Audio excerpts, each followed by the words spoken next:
The challenge when you are making any action film is normally hiding the fact that your actor is not actually doing the stunt and that a stuntman is performing it for them.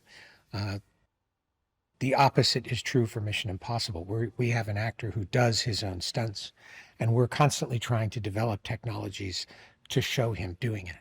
And with speed flying, this was an extremely difficult challenge. How do you get a camera close enough to Tom to show that he's actually operating the speed wing, and at the same time, how are you far enough back from Tom that you see that this isn't being done with wires, this isn't some sort of a trick. And so we had to develop a gimbal system that another camera operator would be flying along with Tom while wearing. And so you had cameras hanging off of both sides that were then being operated by a camera operator who was following in a helicopter. All of this equipment did not exist. It all had to be designed and purpose built for the sequence. Very early on, I told Tom that I wanted this next installment of Mission to have a sense of adventure. I wanted to make a bigger film, a more global film, and part of that was making a more romantic film. And nothing felt as romantic to me as a train, particularly the Orient Express. And that, of course, when it collides with Mission Impossible, turns into an action sequence on a train, and it probably isn't going to end well for the train itself. Mission had done a train sequence before, all the way back in the first Mission Impossible. And a lot of that had been done on a stage. We wanted to do one that was practical. We wanted to build upon what was learned on that sequence and apply all of that knowledge to something practical and real. And that meant building a train where Esai Morales, who plays our villain, and Tom could be fighting on the roof of that train, and also how to wreck the train, how to wreck the locomotive. And in so doing, how do you keep that as a sequence? Once the train wreck happens, the sequence is over. How do we go beyond that? How do you have a train wreck happen so that you can stretch the event out? It's not one simple cataclysm, but many. That that ambition evolved into what is now the train wreck in our film, and it quite literally is a train wreck happening in slow motion. It was an extremely challenging sequence, not just to execute, but also to design. It was working out the physics of what that would be, and then how to design all the different train cars and how to design all the equipment to shoot these stunts that we were creating. And we did not limit ourselves in the least based on whether or not something could physically be achieved.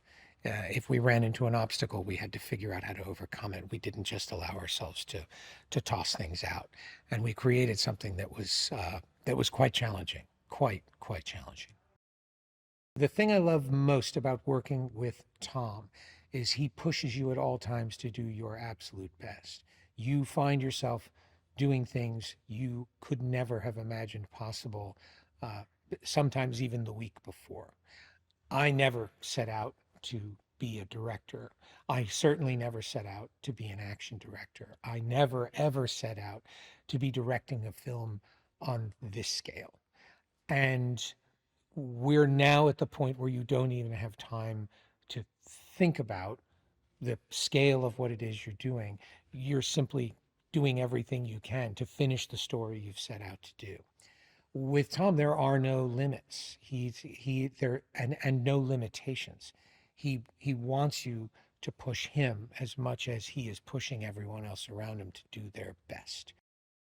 Every film Tom and I make, including Mission Impossible Dead Reckoning, involves taking all of the experience from all of the films we had made previously and applying it to this one. And with any luck and with a lot of great effort, every film should stand on the shoulders of the film that came before it.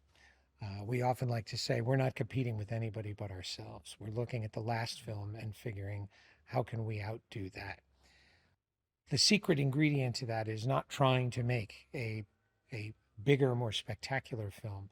It's trying to make a film that honors the films that came before it. You ideally just want to make a movie that belongs in the list with all of those other movies. And because we have acquired so much knowledge in the development of these sequences, many of which had never been done in quite that way, um, we feel a little more confident and a little more adventurous each time in terms of how far we can push ourselves, how far we can take it.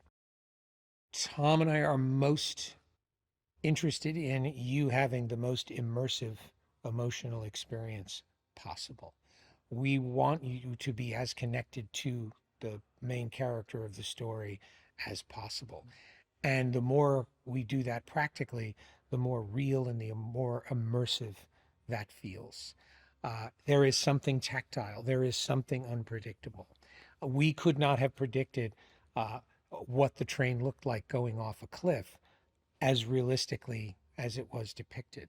For example, when that train launched off the cliff with cameras attached to the train, the rotation of the wheels created this strange sense of behavior in the cameras. Had we done it CGI, we never would have made that discovery. When we when we were on the gimbal and the train was bending in the way that it did, with all of the furniture behaving the way that it did, and there was grease on the floor. The actors are involved in something that is so unpredictable and so chaotic.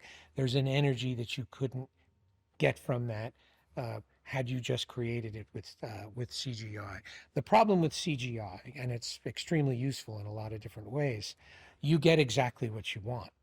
And what we've learned from practical action, we very often don't get what we want. We get what mission gives us. We get what fate and circumstance and unpredictable physics give us. That gives you something real and chaotic and completely grounded that you couldn't get any other way. We lean into the chaos. The beauty of going and shooting in all of these different locations, we want to take the audience to places they might not otherwise be able to go.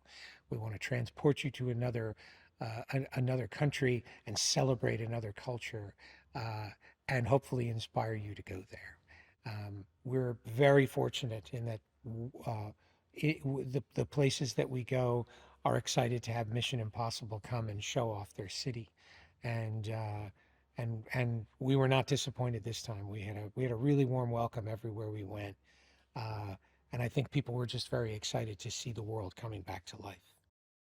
What I love most about Mission Impossible: Dead Reckoning Part 1 is that every single actor in the story has their moment. They all have a chance to showcase their extraordinary talent. They all have their moment to be at the center of the story.